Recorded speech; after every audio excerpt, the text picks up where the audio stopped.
How's it going, everyone? And welcome to the latest episode of the Why the Mountains podcast with me, your host, Stephen Farley. If you are a hill walker or a mountaineer, or just someone with a love of stories of adventure in the mountains, this is the podcast for you. In this first series, we are exploring the history of Irish mountaineers on Everest, from the earliest pioneering days right up to the latest commercial expeditions. If you haven't listened to our earlier podcasts, I suggest you do that first, before continuing this latest episode. This is the second in a 4-part mini-series of podcasts on Pat Falvey, one of Ireland's premier mountaineers. Please do check out the previous episode introducing Pat and how he fell in love with the mountains. In this episode, we continue on our journey with Pat, all the time getting closer to Everest.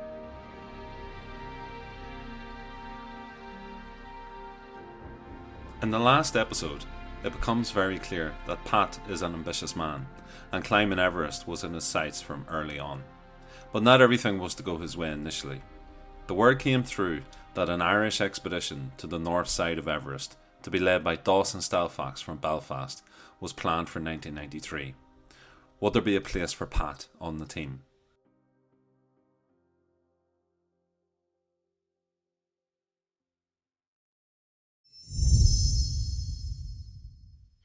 Well, I suppose the first thing is I actually tried.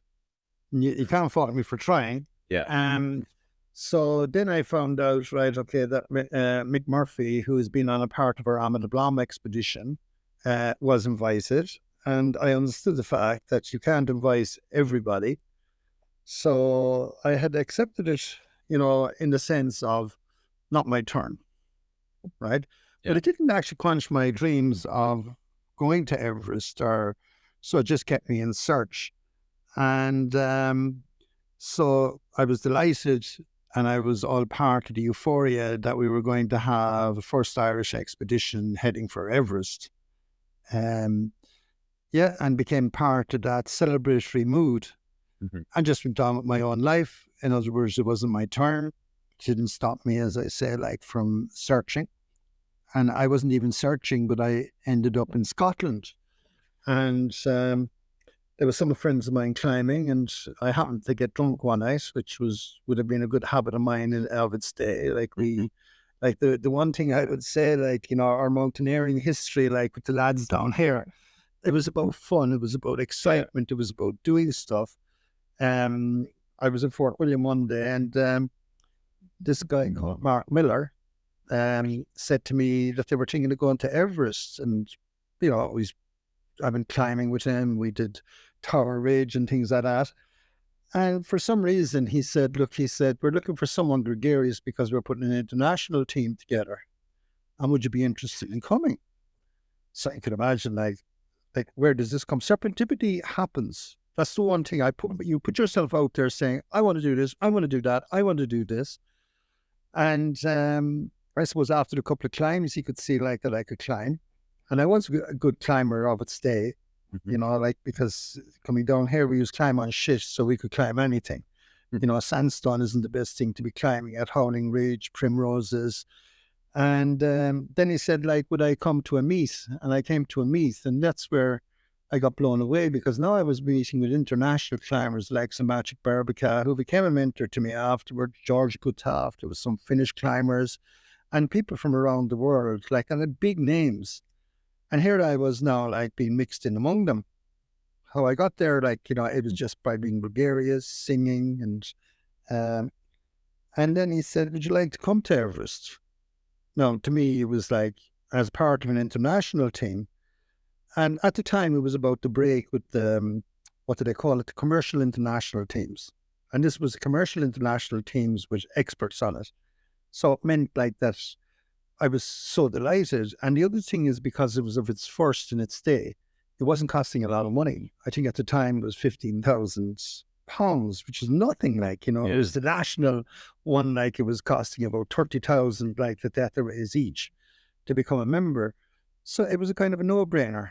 And so very fast, my thing turned from the fact of disappointment to the fact that I was now, instead of part of an Irish expedition, I was going to be part of an international expedition with some great names in it, And it was going to cost a lot of money. It wasn't commercial, but it was uh, uh, an expedition that was being organized with professional people from around the world. And even though I didn't feel professional, this is where the mentoring came in. Then I jumped on board. As my wise old mother would say, if it's for you, it won't pass you by. This seems to be the case with Pat. He may not have got a place on the 93 expedition, but he was now moving in the right circles, and if you do that, things start to happen. But he was now mixing with some of the greatest names of the day in mountaineering. I asked him about this and how he felt to be a part of that world. I'll give you a very good one. Here I was actually, like, this is now jumping forward. We forget the training, like, and stuff like that. But there was a guy on it, and he was Fabrizio or something. I can't think of his second name anyway, but just imagine this, a rookie from Ireland, from the Gap of Dunlow, and then ending up here at base camp. First thing I see is this fella, like a muscly, strong, 6'6" fella, doing one-hand press-ups at base camp. And I'm going, oh my Christ, what have I left myself in for, right? And then about 2 weeks later, he came down the glacier crying. He was going home, right? So, like, and I was saying, like, geez, what was that about, like, and he didn't have the tenacity or the resilience to undertake. And this is where I understood about altitude now, right? Because when I went, I remember going to base camp Northside and then heading up 3 days later up to advanced base camp and coming down, doing my first load and coming down, like, and there was nothing wrong with me. And yet, like, there was about 3 or 4 of them did 6. So there was no technicality in what I was doing at that point in time. And it had purely to do with altitude. And it happened that for some reason, God gave me an amazing body that could deal with altitude. Had nothing to do with my fitness level or anything like that, because I was actually dealing with Mr. Universe, who was completely fucked. And then I realized, like, hey, one sec, like, this is like eating the elephant. No need to worry, Pat, just take a stage at a time and start taking it out. And I use that term a lot, like in everything I do now, like eat the elephant. Like, don't be afraid of saying you're going to do something. Start on the journey, because that journey, by the way, from the time I said I was going to climb Everest on Cairn 2, took me on an amazing journey. Like, the people I've met from all around the world, like on the first expedition, there was people there from about 9 different nationalities: Finns, Poles, Australians, like, say, someone picked an Irishman. And I never forget, and it probably is in my book, where we had some SAS people, in there as well, like, and it was like that I remember our expedition leader at the time saying, don't you bring up, like, about your republicanism. But sure, at the end of the day, like, it was Harry Taylor and Nish Bruce and Mike Smith. So what happened at the end of the day, we all became friends, and it was about politics and religious divides. They were doing what they were doing because it was their job to do it. And I had no animosity against them. They had no animosity against me, and they were going around with the Irish hat actually planted on their head. And the expedition leader was completely, like, going insane, like, to say, what the bloody hell is happening here? Pat has met some amazing people throughout his climbing career, many of them becoming mentors. But mountaineering can be a risky endeavour, especially over the span of a career. And it is only when a mountaineer approaches the end of their career that the true cost of a life in the high mountains becomes clear. I think that the main thing that happened to me, I got some great mentors. Magic Berbica. Now, we agreed, actually, we would climb no more high altitude expeditions like when we went into our 60s, and he did one more. Mm-hmm. And, like, I have about 50 acquaintances and colleagues who have died on the big mountains, right? He just did one more. Someone got into trouble. And even now I would feel like, even though I'm 67 now, I would feel like when I'm out there doing it, that I can do a lot more than my body can do. And that's when you get into trouble. Yeah. And I promised when I came back one time, I said, my son says to me, he's, say 30 at the time, he said, Dad, we love you. Like, have you not done enough? So many people that and that we have known have died. And he said, you'll have your grandchildren now. And so then I kind of made a decision I'd stop. But then I met Magic down in South America, because I'm still climbing big mountains, but it's more like helping others achieve their goal. And myself and Magic said, no, we should stop. We shouldn't do it. Didn't the fucker go one more time? Where did he go to? Annapurna, and he died. Oh my goodness. You know, and then that's after, like, I have a granddaughter, I hope, and even though I have conditions, my greatest ambition would be to be around for their wedding. Mm-hmm. And the other thing, I've also paid a huge cost for my ambitions, just in case anyone out there thinks that when you're doing these things, it doesn't have a cost. Like my son said to me, he said, Dad, you realize what you missed? This is years later. And I said, what did I miss? He said, Dad, you missed parent-teacher meetings, graduations, funerals, weddings. Because I traveled for 7 months a year. I just didn't actually travel, you know, like to an expedition a year. I traveled consistently then for the next 36 years. Say I was 29, say 30, I'm 66 now, and I still travel. So like I still travel 5 to 7 months a year for every year for those 30 years. 7 months a year for 36 years. On one level, it sounds fantastic. Think of the adventure, the experiences, the people, the achievements. Many people will consider this a life well lived, but as Pat is only too aware, there is a price to be paid for this life. I asked him if he thought the price he paid was too high. I would have to come back to my wife, Marie. Like, I'm separated for 30 years. We still love each other. And as I say, like, well, I was telling you a while ago, I still have my own rooms in Beechwood, which is the house I originally built when we got married. And I have my offices and I have a bedroom there.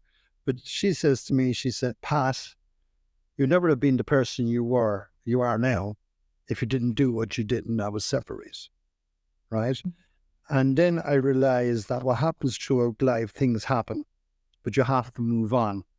Like, do I have regrets? Of course I do. If I had a better balance, I'd say if I had a better balance, maybe it could have worked. She says, no, it wouldn't, because you'd be disgruntled and unhappy because you would have had to compromise. The sad thing about the likes of people that achieve stuff sometimes for families is they're very selfish.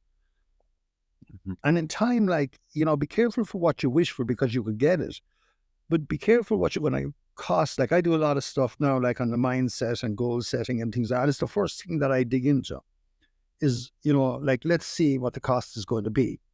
Because, you know, I've had situations here, like I come back and there was one time I came back and there was like 6 of us sitting at a table and say my wife was feeding us, and next I headed out and within 3 months 3 were dead. And then I came back and said, I'm going away again. No, they didn't die particularly, but they were expeditioners. Yeah. And anyone that's in an expedition or that's constantly doing it at this level will have made acquaintances that would have given their lives for their passion. Like, I would have known Rob Hall, Scott Fisher, Anatoly Bukharov, Vladimir Boskorov, Nancy, who was a guide of mine in the Antarctica, Ger MacDonald, you know, Rolf Bay, Noel Hannon, John Delaney, and I could keep going. Yeah. You know, Angba Bucheri, Larpa, all these people I knew. All these people, we laughed, we sang, we danced, and they're no longer. So, like, with us, it's like being at war. Sometimes I'd say, like, you know, when you're going on an expedition, which we love, to our families, they think we're at war. Because when you're going for the summit attempt, and they know the risks are 1 in 4 or 1 in 10 or 1 in 100, you're out there doing it, and they're at home worrying. Mm. Stressful. I remember one time I was missing for a few days and it was reported I was missing, presumed maybe dead, because the communications went down, and I happened to say, if we cut the communications, there's something wrong. And I remember the press up to my wife, and they were, you know, like saying, like, any news, like about 20 press people outside the door. Mm. And, you know, so I thought this was very funny when I came, like, you know, when I heard about it, like, you know, and I came back, and of course my wife was very angry, and she was saying, like, this was terrible, and like, we thought we didn't know what was happening to you. And I was saying, fuck it, this is great. Like, look at all the press I'm getting. By Jesus, did I get hammered. I think talking to Pat it's clear that he was able to separate his life on expedition from his life at home. Whether this was the right thing to do is unclear, but it certainly enabled Pat, and I am sure many others like him, to focus on the task at hand. I asked him about the people, the family and friends left behind, their fears and concerns about their loved ones on expedition in dangerous and risky places. The thing with it is, what happens is, for those that love you, like I even thought, like, the people that I would have had on expedition with me, and like in particular, there was one time, like I remember going out the door of Cork Airport, and Claire O'Leary, who became the first Irish female to climb Everest Everest ever, and from the south side, she did 20 expeditions with me. And Kevin, her father, comes to me and he's crying. And I goes, "What's wrong, Kevin?" And he goes, like, like, it's very dangerous. Like, will you look after my Claire? And I'm going, one second now, Claire is a woman of her own volition and she's doing this. But then I realized, when I was sitting in the tent about to go into the death zone, and I was looking at Claire and thinking about what her father must be thinking, or her mother, or her brothers, or her sisters at that point in time. And I didn't think about it for me, but now I was thinking about it for her. And she's about to enter into what we call the death zone, right? And it became very relevant to me, like that, the dread, the fear that was going on in their heads. And then even more so, like when I passed a friend of mine, Scott Fisher, heading up the mountain, and when we were passing, and we stopped and we said a prayer, right, and just looked at him, and I looked at Claire again, and she just put her thumbs up. We're going up, it's okay. But we realized that getting to the summit is not what it's all about. And we have so many people that getting to the summit wasn't a success because they didn't get back. John Delaney, we have Noel, right? Okay, very prolific climber, absolutely amazing. And the thing with it is, like you have, as I said, Jerry MacDonald, John Delaney, and many more, even Irish people, right, that haven't come back to their loved ones. And that's now what gets at me. I was going to give it up one time when Jerry MacDonald died in Ralph Bay, because they were directly connected to me. And felt like, oh, who was I? Like, and then like their families would have come to me and said, no, it was their dream, their goal. Like, okay, I was the leader of some of the expeditions, like that's, that we would go out on. But it's like, it's very hard. It's very hard mentally. But do you know what helped me? Being a member of Mountain Rescue. Why? Because I've seen death in the mountains. Like, you're a mountain rescue yourself, and you become very, like, people say, what does it feel like to see a body dead? Right? And being a mountain rescue would have helped me to deal with that issue. Like, I would have come across bodies on the mountain and just said a prayer and then just moved on. But if I didn't have that, I had one team member one time that we got hit with an avalanche, and he had seen a body the day before, and he got so freaked out about it, he just went home, and we were only at Camp 1. Okay. So it affects different people different ways. And it's the one thing I always say to people, look, you're going on these expeditions, you're a person of your own volition. It's not my fault if it's a case that we're going to die. So you tell your family that. And that's very, very hard. But lots of people, and especially nowadays when people are being guided, their family just think they're being guided. You can't guide someone into the death zone. Right? And if you think that you can, you're mad. It's a lottery at times. And look, it goes to prove that Noel Hannah. Noel, to me, like, is a good buddy, an amazing person, right? Okay, that his life was actually doing Everest. Like, I decided to move on from there, like, and not just do Everest or big mountains. Like, I went out to the polar stuff, and then the tribal stuff, and then so I opened up my cartier rather than going back into the dead zone all the time. And I'm very aware of what that dead zone is. Like, I've been there, like, a lot of times. The death zone.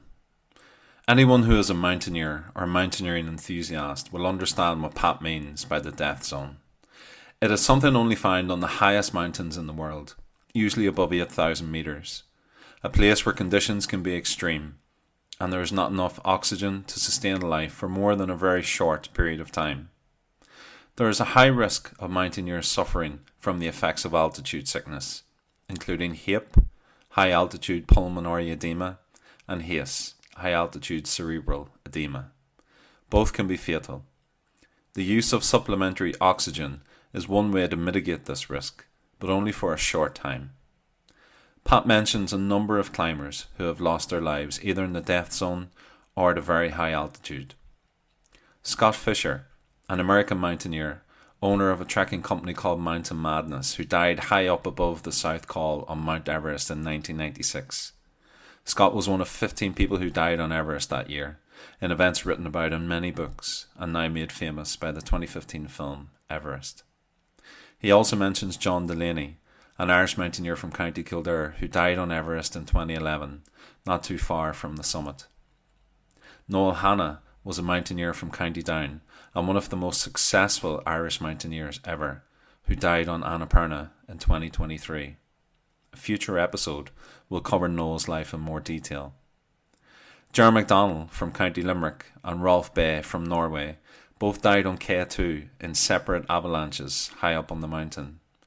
Ger was famously helping other climbers in distress when he was hit by an avalanche, and his life and story will be covered in a future episode also. However, mountaineering can also bring great joy and success. I asked Pat how he felt when he heard about the success of Dawson Stelfox in 1993. I was ecstatic. I even rang him and congratulated him, right? But I think we are getting to there. This was to become very divisive in the end, right? To me, like, people said this to me, like, you know, that I Sammy Wilson actually, which was a book written by Dermot Summers and Lorna Siggins, had said that Sammy Wilson said I was no better than the bigot. Sammy Wilson, the politician. Sammy Wilson, the little fucking prick, right? I have no harm in saying that about him, like, you know, but to me, you see, I don't pull punches. When I see someone making a statement like that knows nothing about me, then it would be, and then like, was I angry with that statement? Of course I was. Because I had rang Dawson Stelfox to congratulate him as the first Irish person to do so, right? So therefore, it was never an issue for me about, you know, Dawson Stelfox being the first Irish person to do so. He had dual nationality. He didn't decide to take the tricolour, right? And rightly so, because he had both, and he claimed to be the first British person and the first Irish person, which is what he was and is to this day. And then what happened is the shit hit the fan because I wanted to climb Everest myself. And it happened that I didn't even bring it up. But it was like, would I take the tricolour? And I'm being honest, I'm a fucking Republican and a proud Irishman. And because of that, I brought the tricolour, which actually threw myself and Dawson into a fierce controversy, not me and him, but that it created among Irish mountaineering. And I've told you, to this day, it still comes up. And I will still say that Dawson was the first Irish person to do so. And I'm going to tell you why that could never be disputed. And that's the reason why I totally objected against the statement that had been made. Does anyone realize what a Republican is? A Republican is a person that believes that the 32 counties of Ireland is Irish. Every single person that's born there to me is Irish. If they choose to be, you know, a Hindu, a Buddhist, a fucking, like, have a British, passport, doesn't really matter a fuck. They're Irish to me. And I could never come along and say they weren't Irish. So to have made that statement, it caused, like, I've seen people in doing quizzes and they're questioning it. And then people like I've seen someone one day, they asked me the question, right, okay, were you the first Irish or Dawson the first? I said, Dawson was. This is in a crossword. So, yeah, it was very upsetting. And it was very upsetting for, I presume, and I don't know Dawson, it was very upsetting and it was driven by a couple of fucking wankers, right, that actually tried to bring this in as a political issue. I was not a rabid Republican trying to wave a flag on the top of fucking Everest to say, like, you know, this is the first Irish person. I carried the tricolour, which is the emblem of my country and and the symbol of my tradition and cultures, knowing very well that we have had the first Irish team on the summit. I was part of an international team that was an Irish person. And I still have to answer that question to today, and probably for the entire history of when I'm alive. And I have to keep on reaffirming, right, that I didn't bring the tricolour because of the fact that, you know, they decided to bring something else to the summit. And this was agreed as a team, as a cross-border team. And that was an Irish, the same as if it was an Irish football team, an Irish athletic teams, right? And even now, like when we're talking about if it's a case that we were to have a unified Ireland, would we have to change the constitution, right? You know, it's all hypothetical anyway. But I have lots of friends that are nationalists, unionists. You know, like I know people like from Turkey, Ukraine, Russia. I have guides actually that are in war-torn zones at the moment, and I hate the conflict that's been created. Mountaineering should be and is above all political and religious divide. We as mountaineers, we as adventurers should be out there, right, okay, in unity with each other in nature, no matter what religion, no matter what country we come from. And that's my strong opinion. So, like, when it comes up, you know, yes, it was a hard time for me, and it was a hard time for the people around me, because we had to keep on defending it. The mountaineering world was not immune to the politics of the north of Ireland. The controversy that surrounded who brought the Irish flag to the top of the world echoes many issues that have afflicted the communities in the north of Ireland in recent years. However, as Pat states, and as Dawson Stelfox alluded to in a previous episode, the controversy was not between the two mountaineers, but something that was used by others, as many things are, for their own purposes. Pat and Dawson both speak eloquently about mountaineering being something that should rise above politics and be separate from it. It should be about adventure and about the achievement. Pat's Everest adventure began in Cork Airport in 1993, where he began his first journey to Everest. I asked him to describe the scene. I suppose, well, first and foremost, I would have to say I'm sorry for my mum. I'm sorry for my dad. Why is that? Well, number one is when I decided to climb Everest initially, it was about 25% would die. Okay. You know? And I never forget my dad coming to me. He says, your mother will be distraught. And I goes, oh, what's wrong, Dad? And he said, do you know 1 in 4 will die? And I'm going, yeah, well, like, basically, you have to, I did the research, yeah? And then he says, for God's sake, why don't you take up golf? So I'm going like, and look, the thing was, you have to think about the fact that the risks when you're doing, you're a fool if you don't, right? And you're a fool if you don't prepare for it. So anyway, the following morning, there I was at home. I picked up the Cork Examiner, front page headline, golfer hit with golf ball dies.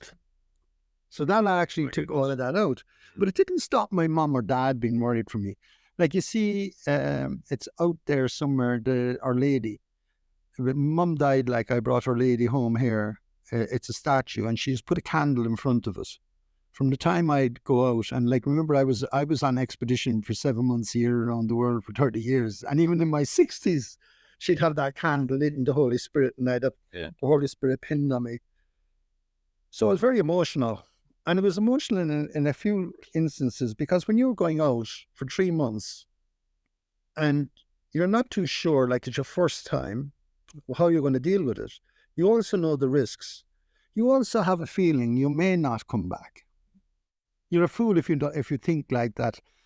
You know, you could be hit with an avalanche, a rockfall, a landslide, you get pulmonary cerebral edema. It is impossible to make high-altitude mountaineering risk-free. It's part of the job. It's really interesting to hear Pat talk about living with the idea that he might not come back, and the effect that has on family members. I have always wondered from afar how high altitude mountaineers deal with the risk inherent in taking on the highest mountains in the world. Pat describes his approach as eating the elephant. Well, I suppose I did all the training, like, which meant that I had been on Ama de Blanc, right? And I had been to the Himalayas and I had done other stuff. So now it was like eating the elephant. It was just another step. So I knew I could get to Kathmandu. I knew I could have a great time going into Tibet, and of course, secondly, in Khumbu. So I knew that I could get to a certain height and I knew I would be comfortable. So now I had to eat the elephant from there on in. And to eat the elephant, you'd have to take it out bit by bit. And the other thing, you can't eat the elephant unless you start eating the elephant. So like by going, I was starting to eat the elephant, but it happened like that I ate the elephant to the head and swallowed the elephant. But I didn't do it in one gulp. It's a process. So was I worried? Did I cry? Yes. I cried at the airport. I cried at the fact when I looked at Marie and the boys and my mum and dad and my siblings. Of course, the question would go through, will I be back to see them? And again, you're a fool. At this stage, in the early stages, right, okay, we know a lot more about Everest now. But in the early stages, like there was, I was scared shitless. But the thing with it is, I also realized, again, from my mentors, 80% of all fears are imaginary.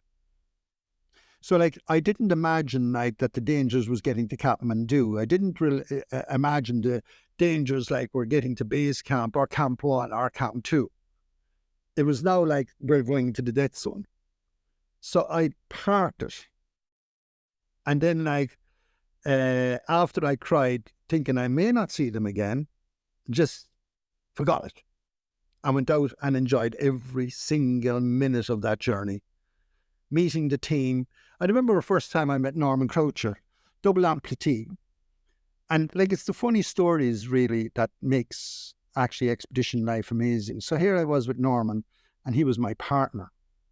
And I went into the bedroom and he was a fierce man for drinking VAT 69, which is whiskey. Now, which I didn't realise. Here we were sitting on the edge of the bed and we got fucking plastered. Right? And we were talking away and next I went into bed. And about 3 o'clock in the morning, I see this thing scurrying across the floor. I go, what's that? It was Norman. He was a double prosthetic person. Yeah. Right? And like, then like I was saying, like, I started realizing, and then there was the Finnish Paavo and Polo and like, and the Russians and like, which I thought initially, like when I was being brought up, had horns, like like my grandmother had said, like, that these, during the Cold War. And then like I found I was with all these national Poles, Russians, Finns, Australians, English, and then I met Koreans and things like that. So my mind was buzzing with being inquisitive about what had brought them all here. And that's actually why I did the 7 summits. But yes, it was very, very traumatic until I got on the plane. And then I forgot it. But do you think my mom forgot it? Do you think my dad forgot it? Do you think every bit of news that came home like that, they were hanging on the thread? They were, of course. But I didn't actually realize, like the years afterwards, we spoke about the pain and anguish that goes on within the family. Like, and unless you're stupid as well, you will worry. Like, you know what I mean? And one way I'm so delighted they did worry, because what happened is, in years that are here, it showed me how much they love me.